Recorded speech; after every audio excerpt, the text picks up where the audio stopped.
महिला जासूसों की ये कहानियां दिखाने के बाद अब हम आपके लिए पाकिस्तान के आर्मी चीफ आसिम मुनीर के उस डर का विश्लेषण करने वाले हैं जिसका सीधा कनेक्शन ईरान इजराइल युद्ध से है। हमने 19 जून के डीएनए में आपको पाकिस्तान के आर्मी चीफ आसिम मुनीर और अमेरिकी राष्ट्रपति डोनाल्ड ट्रंप की मुलाकात से जुड़ी खबर दिखाई थी।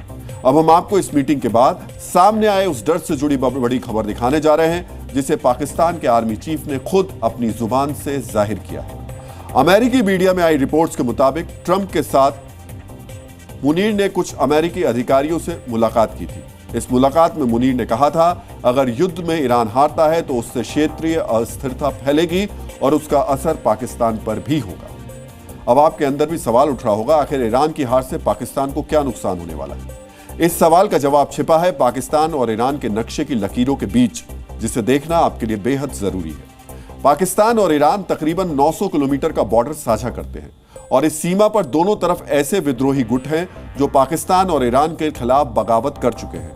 ईरान की तरफ जंदुल्ला जैश अल उदल, अंसार अल फुरकान मौजूद है, तो पाकिस्तान की तरफ बलूच लिबरेशन आर्मी और बलूच लिबरेशन फ्रंट जैसे गुट सक्रिय हैं। इन सभी बागी संगठनों में ज्यादातर लड़ाके बलोच हैं।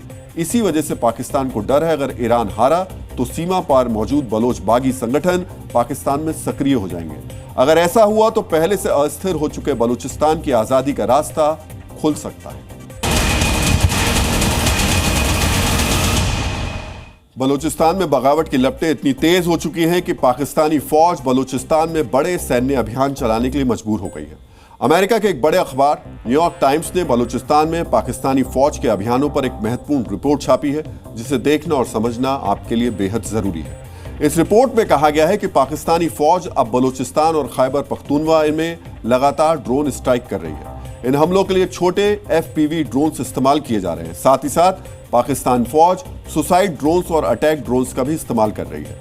इन ड्रोन हमलों में कितने बागी मारे गए, इसकी जानकारी पाकिस्तानी फौज ने भी नहीं दी है, लेकिन रिपोर्ट्स के मुताबिक कम से कम 55 नागरिक ऐसे ड्रोन हमलों के शिकार हो चुके हैं। यह ठीक उसी किस्म का सैन्य अभियान है जैसा 2014 में किया गया था। 2014 में तहरीक तालिबान के खिलाफ पाकिस्तानी फौज ने ऑपरेशन जर्ब ए अज़्म चलाया था। इस ऑपरेशन के दौरान ऐसे पहली बार हुआ था कि पाकिस्तानी वायुसेना ने अपनी ही धरती पर बमबारी की थी। तकरीबन 3 साल तक चले इस ऑपरेशन में तहरीक तालिबान के 3500 बागी मारे गए थे, जबकि पाकिस्तान फौज के करीब 500 फौजी ढेर हो गए थे। 3 साल तक सैन्य अभियान चलाने के बावजूद पाकिस्तानी फौज TTP के बागियों को पूरी तरह खत्म नहीं कर पाई।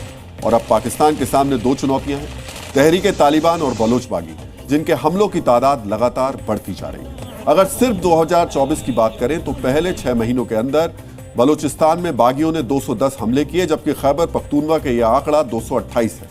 बलोच बागियों के हमले में पाकिस्तान के 315 सुरक्षाकर्मी मारे जा चुके हैं, जबकि खैबर पख्तूनवा में TTP ने पाकिस्तान के 173 सुरक्षाकर्मियों की हत्या कर दी। बागियों के हमले बढ़ रहे हैं, फौज को ज्यादा नुकसान हो रहा है और लोगों के बीच अलगाववाद की भावना में इजाफा हो रहा है। मुनीर को पता है, अगर किसी भी मोर्चे पर इन बागियों को अतिरिक्त मदद मिल गई तो पाकिस्तानी फौज के लिए बलूचिस्तान जैसे इलाकों पर दबदबा रखना मुश्किल हो जाएगा। और इसी वजह से मुनीर दुआ कर रहा है, चाहे कुछ भी हो जाए, बस युद्ध में ईरान का वजूद बच जाए।